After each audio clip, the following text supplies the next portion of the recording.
So today we have Bridget joining us for a perspective of a late diagnosed neurodivergent shaman, scientist, and author. She's been in the healing arts and sciences for 26 years. She has her roots and beginnings in learning and working with her native elders as a registered member of the Lenape tribe of Indians. From their guidance, she went on to study and holds various credentials in integrative health, which is yoga, massage, physics-based energy medicine. She works closely with the medical and scientific community on differing cases and projects, and she has a bachelor's degree from NYU and an associate's degree in STEM. So.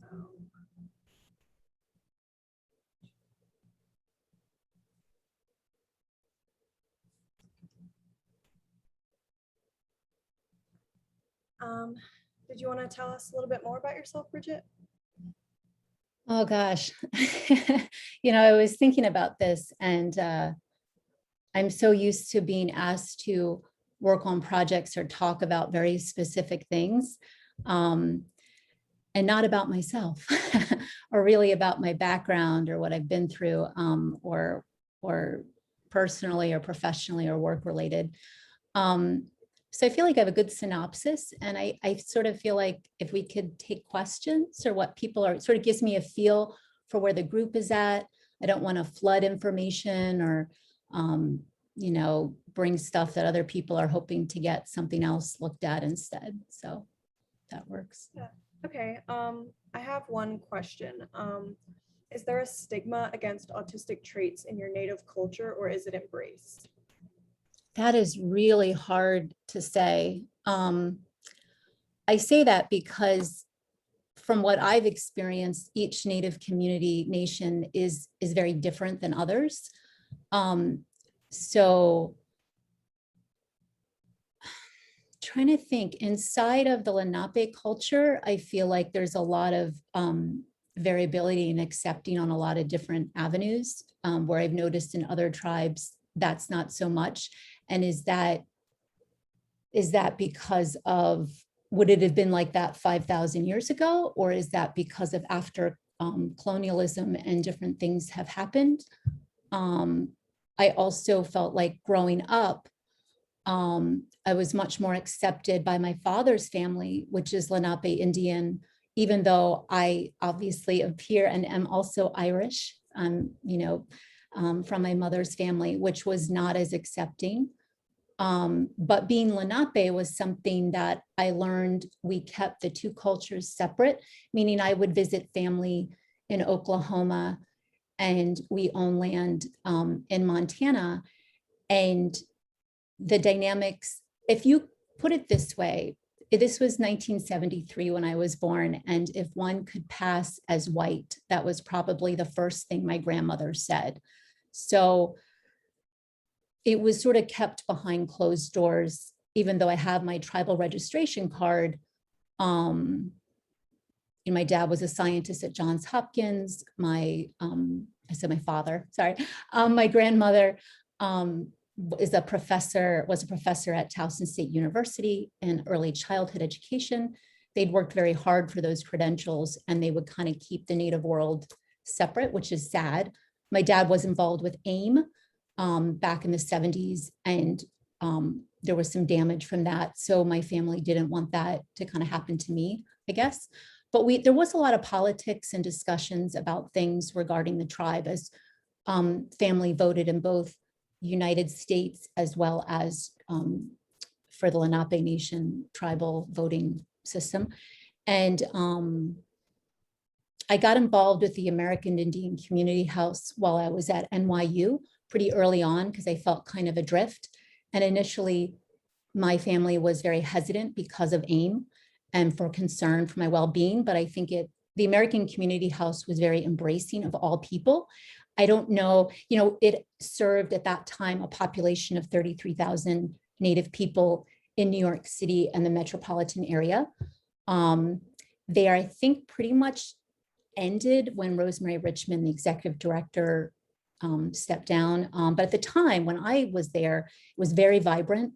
It had a strong LGBTQ community. It had a strong art community. It had a strong elders, and it had a daycare center. It had job training. It had all the other American Indian community houses that you might see around the country. But I also know, thinking of a friend who him and his husband had a hard time adopting a relative because the Lakota elders didn't like that. So I have one friend who has an autistic son, and this is out west in Washington. And I think it's been mixed. The father kind of disowned the family, or the son, in a way, and she's been very proactive. And so I think there's just a lot of variability. I think that, I got a really different upbringing inside my native, I was really influenced mostly by Lakota, Mohawk, and Delaware elders. But the elders were a strong influence for me in navigating. I had social work services. I felt like I could be myself. I feel like all of the teachings that I learned in how to approach health and myself and community and life are based in a way that's very autistic friendly, for lack of a better word. So I think everyone was just struggling with a lot of, honestly, trauma and dysfunction. And if you had any other things going on, that just was sort of second. So I felt really embraced. I felt awkward because of my skin color, but I never was made to feel awkward. And I never was made to feel awkward for my autistic tendencies either. I just felt really unconditional positive regard. And I also know that on reservations and in other tribal situations there hasn't been that. So it's just really, really different. And I think each Native or biracial, bicultural person has a different experience. So it doesn't give a lot of information, but I will say I have felt and been accepted much more by my father's Native family than I had by my mother's family. Mm-hmm. Nice. So what traits did you show that that made you want to either get a diagnosis, or if you're self-diagnosed, realize that you're autistic? What led you to that? Well, I do have a formal diagnosis now by both a psychotherapist and a medical doctor. I feel good about having that solid. I like to have hard data before me. I'm very clinical in all of my work, both with me and with others. But I think that I suspected, I'll get into traits in a moment, but I suspected something was odd when I did an evaluation in 2008. And I had already been diagnosed in 2004 with post-traumatic stress disorder. And I just wasn't ready to deal with it. I just thought, well, this is just the PTSD. This can't be right. And then in 2019, when I was able to work with a psychiatrist who had done her residency with autistic older women at Boston Mass General at the Women's Health Center, she really encouraged me to get a formal diagnosis. So I felt like she was seeing something. And honestly, the traits I had now, by getting a diagnosis, it has allowed me to feel more conditionally accepting of myself. Unconditionally, I should say. There was conditions before, and I have more unconditions because I would do awkward things. And I think I would chalk it up to, oh, well, there was trauma, or, oh, there was, I have, as it really came to a head when I was 19, this hereditary shamanism that has to be worked with and dealt with in some way. And so that's what I'm dealing with. So it's always like, I'm dealing with this, I'm dealing with that, and, but then I look at things as a child that, I didn't, when I look at my first grade little journal, I scheduled when I would play with toys: 6 o'clock Barbie, 6:15 stickers, 6:30, puzzle. And that really, I love that. And I didn't understand thumb sucking or stuffies. My memory started at 2.5. They're extremely visual. I feel like the exact same person I am now as I did when I was 2.5, but things were obviously larger. And I remember being very aware of people's energies and thoughts. I could usually, I would be very confused that I could hear them talking and they weren't speaking with their mouth. I didn't know what that was. I was extremely sensitive, clothing was always a problem. We didn't have spandex back then. And it was just I was always very, and I already had my special interests pretty much ingrained at 3 and have been on it since then.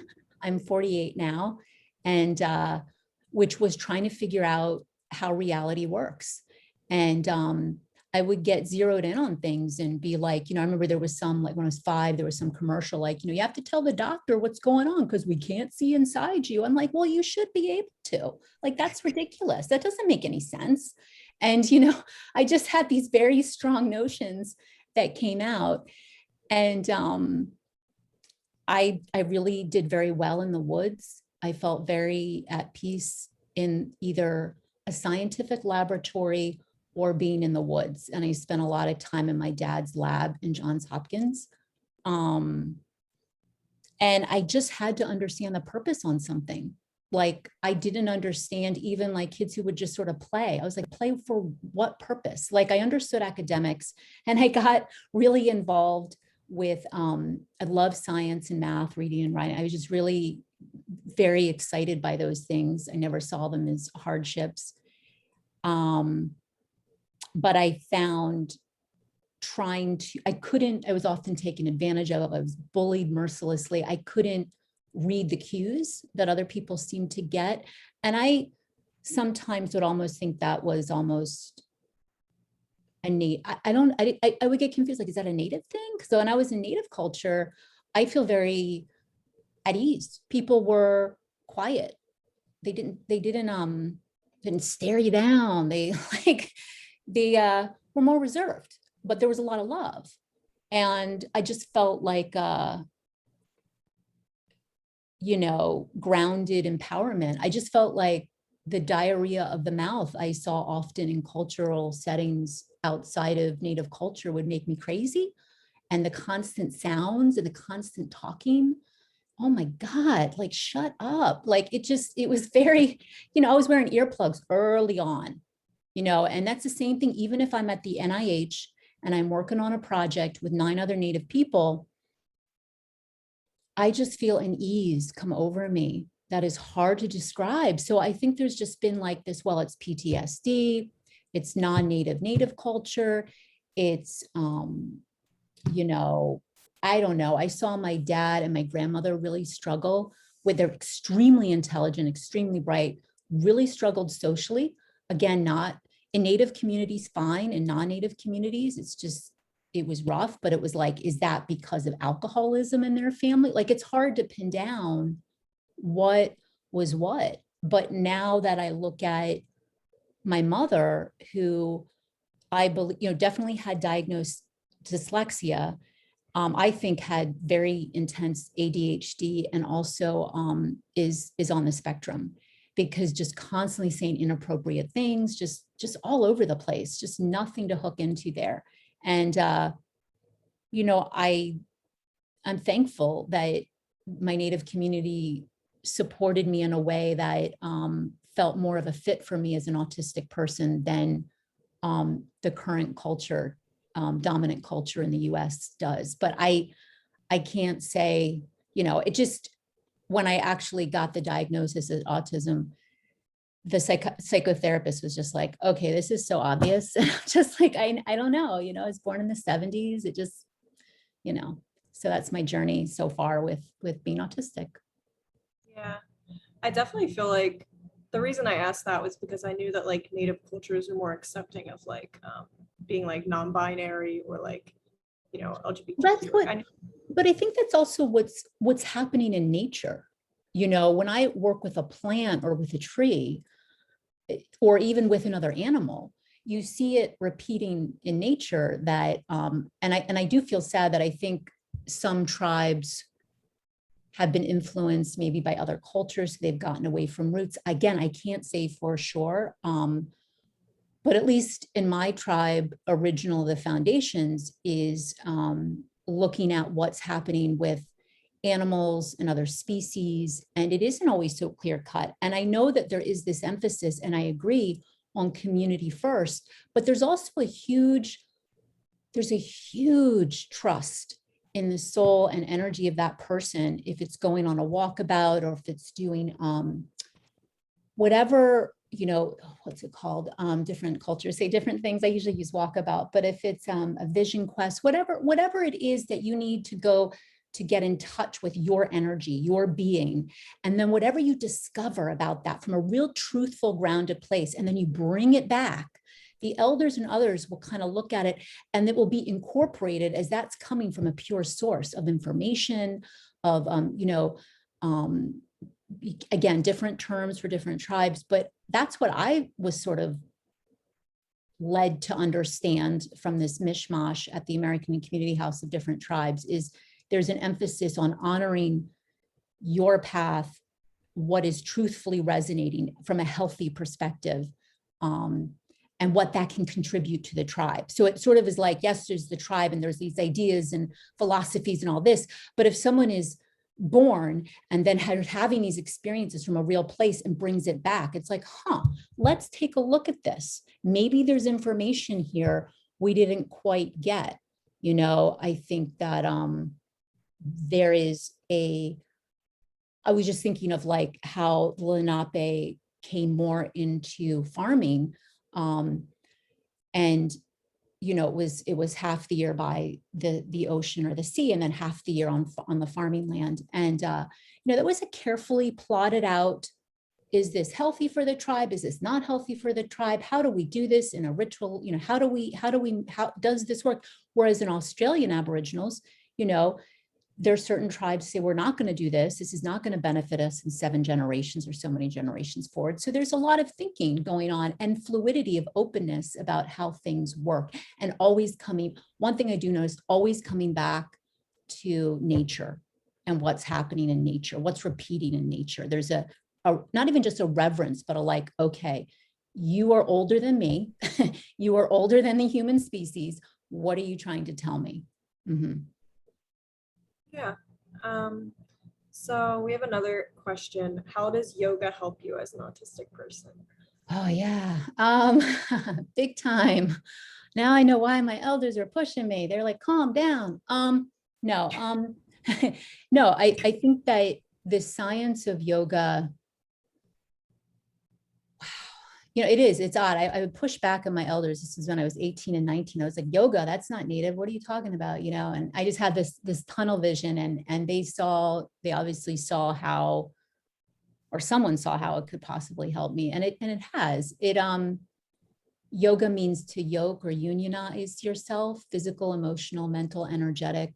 I would say even multidimensional, multi-universe, multi-time, multi-reality, multi-realm. And you can go as far or as little as you want from it. The benefit of yoga now in this day and age is you can have an objective and work with it. Whereas not that long ago, 200 or 300 years ago, yoga was about enlightenment. And if you weren't, it was only about going towards enlightenment.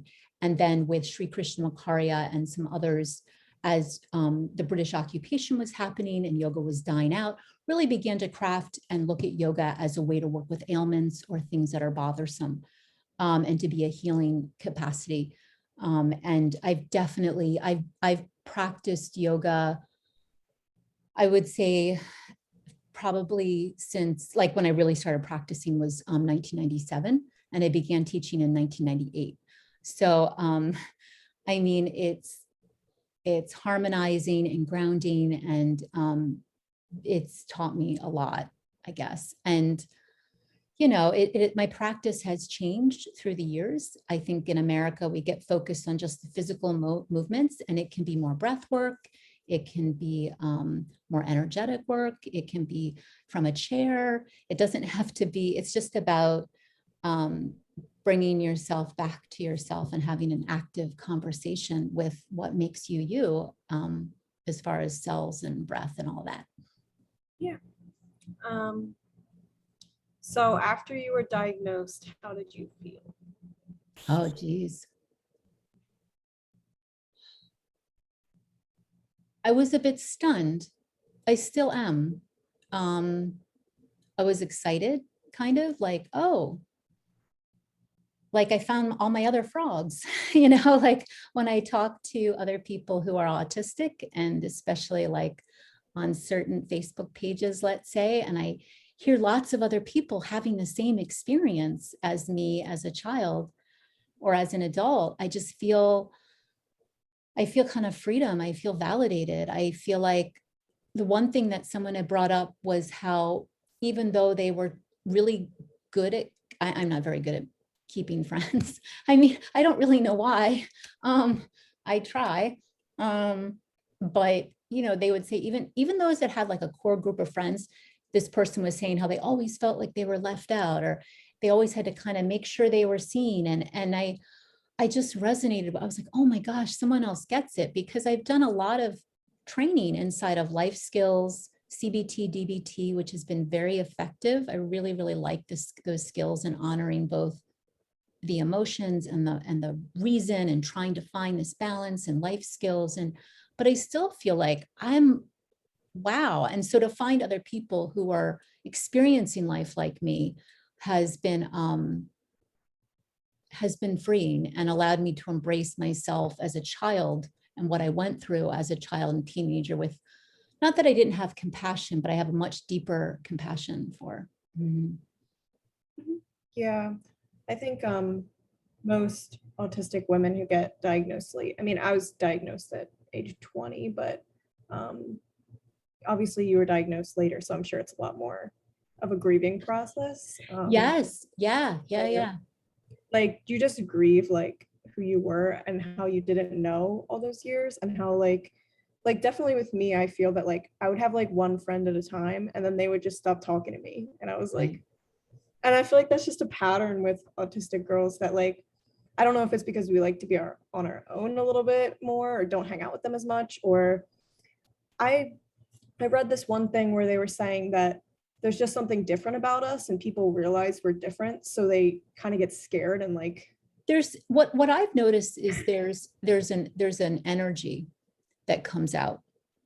And it could be, again, and again, I'm not talking for all Native people. I don't want anyone to take offense here, but I will say there are some tough women in the Native community. And we sit around and we're talking, and you're just like, direct. And it is just like, it's just like, grandma, whoever looks you in the eye, it is like fierce. And it's just, there's an intensity that doesn't have to be spoken, and it doesn't frighten other Native people.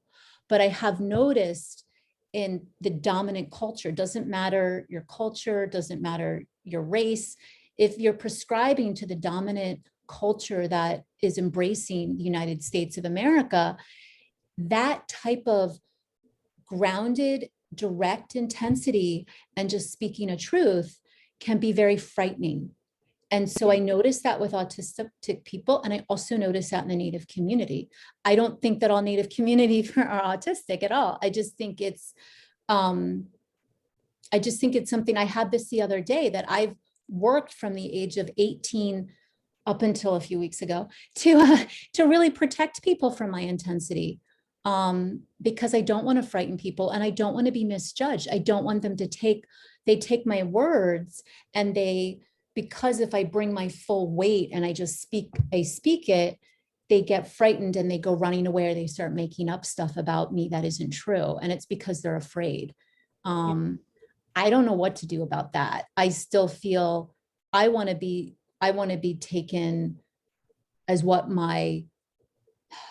I'm trying to intend. I don't want to be taken what that person's projections and fears are taking. yeah. And I don't always know how to do that in non-Native communities.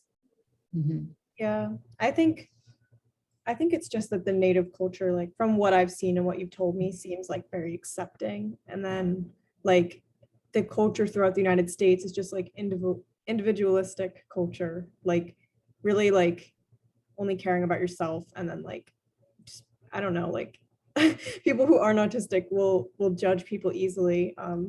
maybe they don't mean to, like they wouldn't ever want to judge an autistic person, but when you're not diagnosed, like they just treat you like anyone else, and those very traits that you have like get made fun of. So Yeah. um Yeah. I mean, I think that what is hard to also, though, I have a limited and almost buffered version of Native community because they're, well, from what I have seen, like out in New Mexico and other places, there is a lot of judgment. There is a lot of internal racism. There is a lot of fear, and there is a lot going on just because of the genocide and the amount of damage we are trying to heal from. And so I don't want to make it like a utopia. I think that I feel very honored to have had for 7 years living within and working with the American Indian Community House and having all that support. I might be more of an anomaly. Unfortunately, missing and murdered Indigenous women is real. That's really happening. Women are up against a lot of domestic violence and alcoholism and hardships. It's a really, really hard, intense situation that I think doesn't get seen in the culture at large. But that's another discussion.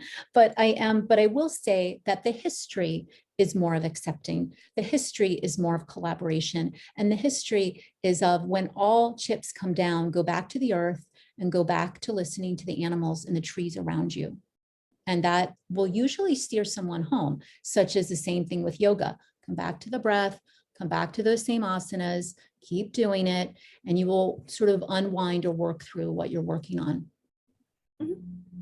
Yeah, I mean, I don't blame your culture for having like, it's kind of our fault, like that, you have internalized racism and stuff in your culture, and that things have happened that have made them that way. Well, it is unfortunately my viewpoint on what's happening in the US. The US is very young. It's 300 years old. And my tribe has been on Manhattan. We're moved forcibly out to Oklahoma and into Canada, 10,000 years. So if I look at the literature and the stories, both historically documented and the stories of 10,000 years and what has happened to this, humans are humans, and the land in 300 years, it's quite telling of which culture has more understanding of how to have a healthy personal and interpersonal community life. Like it's not like it's rocket science, like there's some tenets here that are just there. And it will be interesting where and if the United States of America is still here in 10,000 years and what that will look like. Because 300 years is a drop in the bucket. But the way this country was founded is having if we look at an equation, how it was founded is a perfect expression of what is happening now. This is exactly in alignment. So if we want to change this to be something else, we're going to need to look at the whole equation and work with it. And that's a discussion from climate change to how we treat ourselves and others. Native people do tend to get pushed to the background because I don't know that this government or culture, the dominant culture that is really ready to understand that the nation was founded in blood and genocide. And that's just the truth. These were healthy, active nations here. But again, I don't want to, it's not have to be all about Native culture, but if I can help in that way, that's fine too. Yeah. And if anyone wants to say any questions in the chat, they're welcome to. I think I may have another one. So what was it like growing up undiagnosed autistic? What signs did you show, or what troubles did you have because you were autistic? I had very high anxiety, not diagnosed as anything. I had very, very deep depression. Even at the age of 4, I was like, I can't do this. I can't. I'd never heard of the word suicide, but I was definitely suicidal at the age of 4 because I just felt like I don't fit here. There's no way. This is way too overwhelming. This is way too overwhelming sensory. This is way I couldn't understand what was happening a lot of the times. And my mother was not well, and she just seemed, there wasn't anything to connect with. I did feel unconditional love from my father and connected with him very, very tightly. And I'm grateful for that. But my mother, there was just nothing there. There was like no, it was just like a robot. It was very bizarre. And school was really helpful as far as I liked learning, but I was bullied all the time because I took everything at complete face value. So if someone said something to me, I would just believe them. And so I got picked on and made fun of a lot. And I went to an alternative, sweet little, this was at Towson State, Lytle Tall. My grandmother was like the director of Towson State's early childhood. So I had like, you'd think, but this was back in the day when bullying wasn't really seen as an issue. And my parents got divorced when I was 5. And that was like a nuclear bomb going off. I really changed. I felt very unsafe. And it was just a very deep, deep depression that settled in. And so I thankfully got involved with dance classes at the age of 8. And I just kept pushing through. And the dancing, I ended up going on a professional track with dancing, and that helped tremendously for puberty until, the performing arts and dancing helped like amazing. That was a great way to have a voice and an outlet. And just the physicality and the repetitive motion, dancing was amazing. The patterns, everything about it. So anything with patterns was really helpful. I did really good with structure. I would have autistic meltdowns, and that was very embarrassing to me. And I didn't understand what was happening. And I know that my parents didn't know how to work with it either. But, I just was overwhelmed. It was just an overwhelming situation. And so I was always embarrassed about the intensity of those meltdowns. Mhm. I think for some reason I've seen so many autistic like women and girls that have danced. And, and like I just think it's such a good way to like hide stimming. Like you literally are just dancing. Like that is stimming. Like come on. And like I just have seen so many girls. Like it's just funny. I don't know how we all dance, but it's so true. I mean, like I think about it now, like even if I was anxious or tired or something, I would come to class and there would be like, okay, here's the warm up, here's the floor work, here's across the floor, and now here's the choreography that you do over and over and over again. And I love that pattern. I just loved it. Jazz dancing was my favorite, although I also liked ballet. But I just found, and that's the same with yoga, I find the patterning to be very soothing to me. I know, right? My stims. But yeah, the music, the same track of music for 6 months, working on a choreographed piece, and there's no talking. There's no talking, it's just movement. And also the oxygenation of the brain that I have found to be really helpful, especially during puberty. And now I'm on the other side with perimenopause. I do high intensity interval training at time, or at least once a day. And that helps my brain, just oxygen in the brain, whether it's antioxidant or like as much oxygen as I can get in there, really helps. Yeah, we have a question in the chat. Sure. She said, I became autistic aware at age 69. Can you describe the conflict of energy of how you became aware? Do you mean, I'm sorry, conflict of energy? What does that mean? Can you read this? Read the question again and I'll listen. It says, it just says, can you describe the conflict of energy of how you became aware? Maybe she can elaborate. Yeah, if you could elaborate, I'm curious. It sounds like a great question. We'll see if she types something. Okay. You can unmute too if you want, but you don't have to.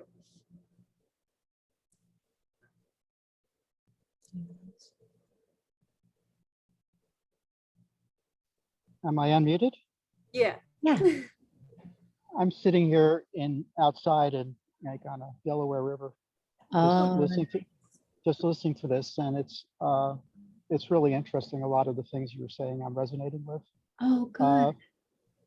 I it took me forever, like, to kind of come to that realization. Is that I actually came to a realization, which I thought was a more difficult one at the time of my gender identity at Mm, age 47. Is mm, that, and it seems as if, that there was something stopping me, like something within myself from fully embracing, like, my autism.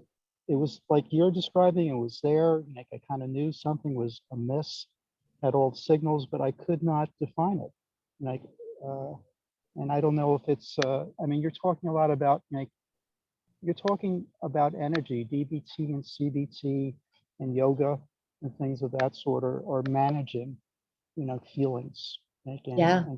and to me, it's like managing energy flows. Yes. Yeah. Yeah. Yeah. Yeah. So, okay. So I would say, yeah, and I mean, and you can tell me, I don't want to, go off topic so much, but one of the first books, yeah, my energy was just all over the place and I was Uh, absorbing everyone else's energy as well and not feeling right, good. I would get very tired and a big push, I think, from my native elders to get involved with yoga and massage and energy medicine work right, was to get a hold of myself. It wasn't about being, I've gone on to a different track and working a lot in cancer care and doing a lot of other projects.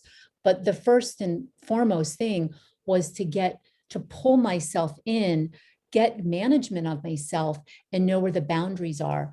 And I do find that when I work with autistic children, that when I talk with them, they're both operating in the third and fourth dimension, and they're not often aware of it. yeah, And I find it really interesting that there's this, it's called, I don't know, it's it's a particular supplement that supposedly has been helping autistic children. It's a Brocco something, and it supposedly simulates a slight the experience that the brain and being has when it has a fever without creating a fever. And I will say, when I've had a fever with a sickness, it blends the realms more concretely. So I without me having to do anything, because I stay mostly in the third dimension and will go into the fourth as needed. When I find people with ADHD, autism, without kind of some type of management, their energy bodies or energies are sort of, they're just all over. yes. Not intentionally, No, no, but that Brocco whatever, and it's simulating this fever. And I've seen more than enough when there's a fever happening, those dimensional, it merges, and that must be calming to the child who feels split and not able to access itself completely, to have this merge and be able to like more streamline. So, I mean, that's just a very loose hypothesis, but I was like, yeah, The Care and Feeding of Indigo Children by Dr. Doreen Virtue had a big impact on helping me in the year 2000, 2001 to 2003. And she has moved on to other things, which I don't really feel resonates with me. But that right, book had some really great advice on how to manage energy, how to collect oneself. I yeah, helped develop a way that I work with my energy bodies, more to keep myself in form. I don't need to do it right, so much anymore, but and I work on it with sometimes with others so that they can do it. It's coming yeah, from a NASA scientist, blanking on her name, but she wrote the book Hands of Light, Barbara yeah, Brennan, I think.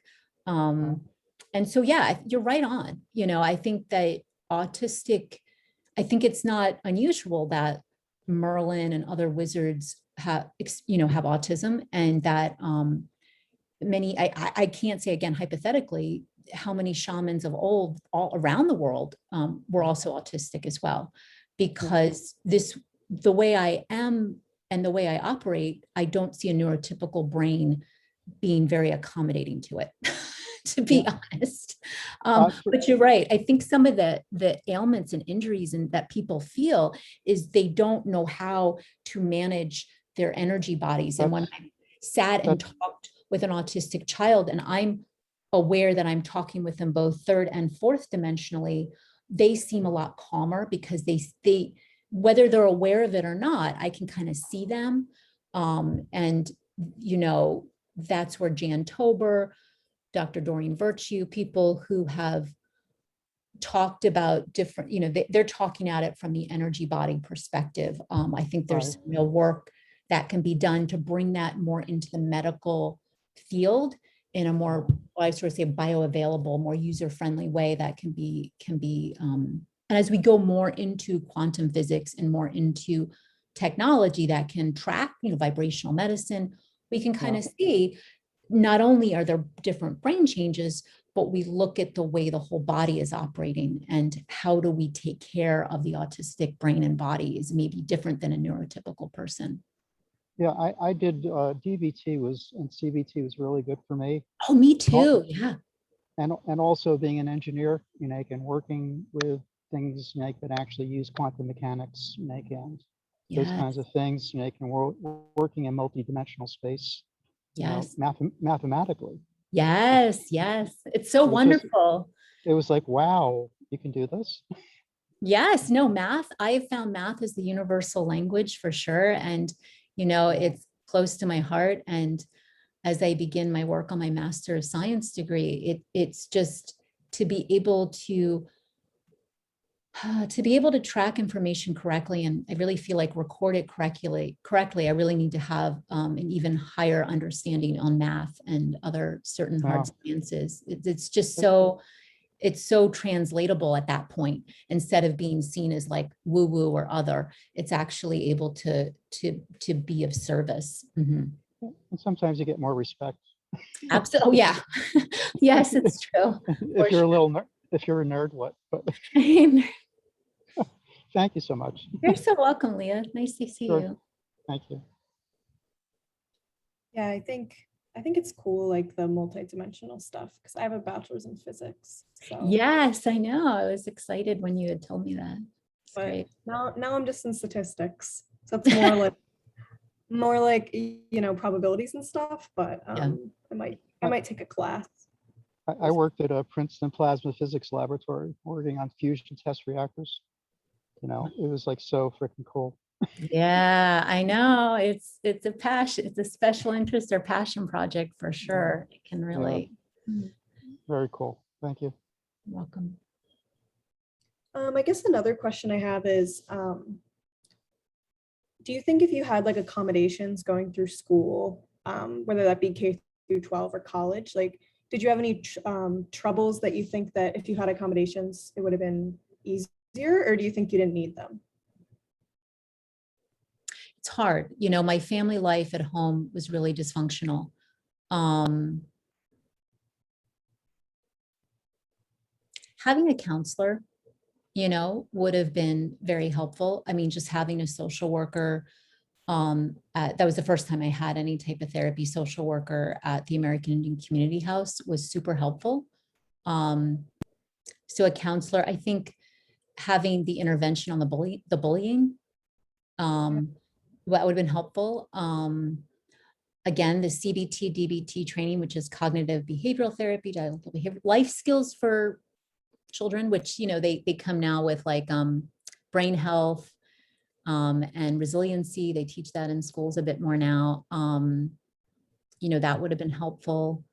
I think, yeah, I mean, accommodations, I just think I've done so much better in school settings when I feel a wraparound support. It doesn't have to mean go in and hold my hand and do my work for me, but just encouraging someone to bounce ideas off of, you know, helping me, you know, just helping me to see, like, does this sound right to you? Or does this make sense? You know, just giving me some information, because I can miss things. I can miss, you know, and as I age, it becomes harder to take a risk on certain things if I've missed the cue on something, which is confusing because I can be so accurate on some things. And then in a party social situation, I just feel really like, oh gosh, I really got to be careful here. You know, like, I don't know. It just feels really, just feels weird. So yeah, I think the K through 12, I've done well in small. I felt great at Hanover. This was Hanover High School at near Dartmouth. But I also think there are probably a high number of people on the spectrum who I went to school with who are not diagnosed at the times because all of their parents were either professors or worked for Dartmouth Hospital. I did well at a high school like that. Whereas if middle school, I did not do so well in, but I just danced, so I ignored it. Yeah. So. You found something to get you through hard times. No, but even like NYU, I was there for drama, and Tisch School of the Arts is a small group. And I had a lot of hands-on support. I would not have done well in just their general College of Arts and Sciences. Yeah. So, yeah. I just ask because I actually just found out I have a learning disability, and I didn't even know, like, my whole life.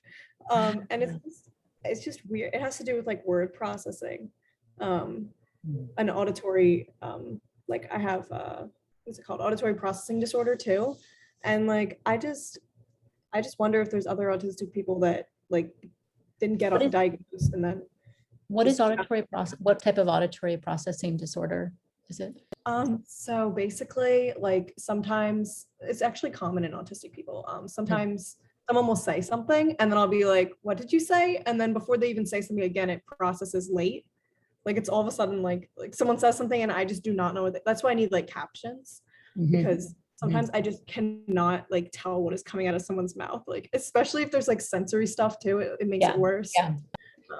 But yeah, and then the word processing thing is just like a kind of like with reading, like, and having to like the classes with reading I wasn't good at, but I'm good at writing and math. And I think that how good a lot of us are at math or writing or art or whatever it may be, I think that kind of masks like any troubles we had. Like no one would look into like, oh, she's doing really good at math, like, oh, she's really good at art, so we don't need to look into like why she's struggling in this class. And it's just it's no, I mean, I think I was very high achieving.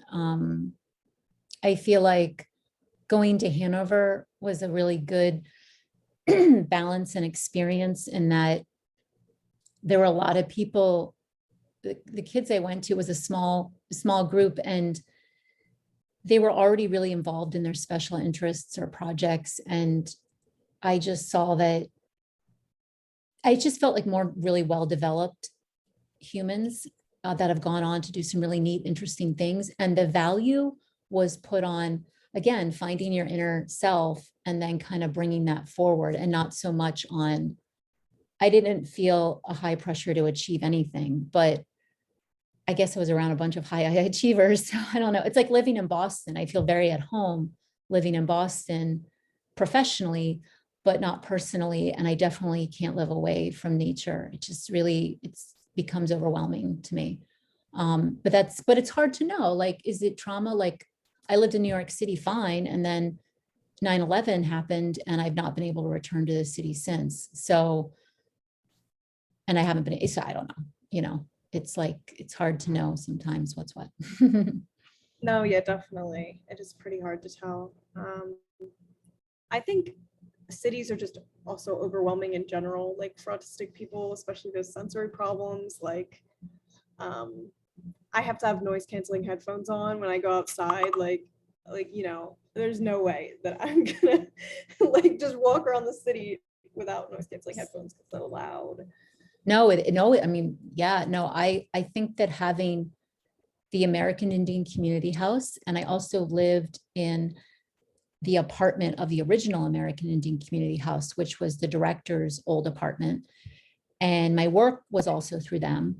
And so that I calmed down quite a bit, because it was just a very calming place for me. And then also them getting me involved with the Joe Ray Fellowship and giving myself, it's kin to Reiki, getting and receiving Joe Ray every day or maybe every few days was also very calming. So I did have, where there was a vacuum and a need, things did come around to support me while I was at New York. But the first 2 years were bad. I just felt overwhelmed. It was constant stimulation. It just wasn't a good match.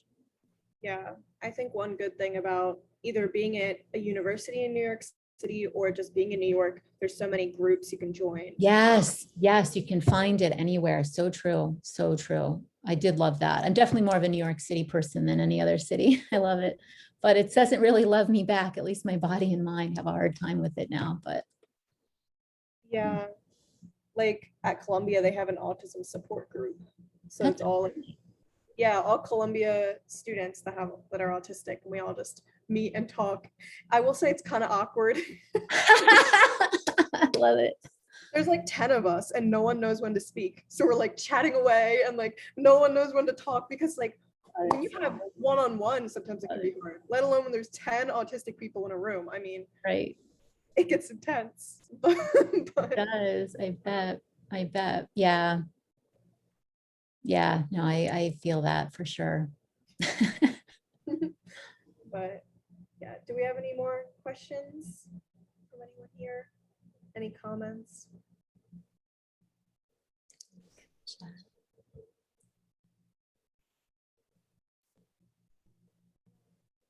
Check on Facebook and see if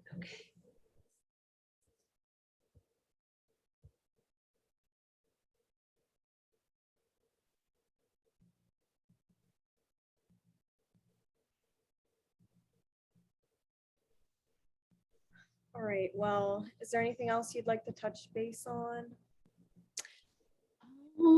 Gosh, I'm trying to think. I don't know.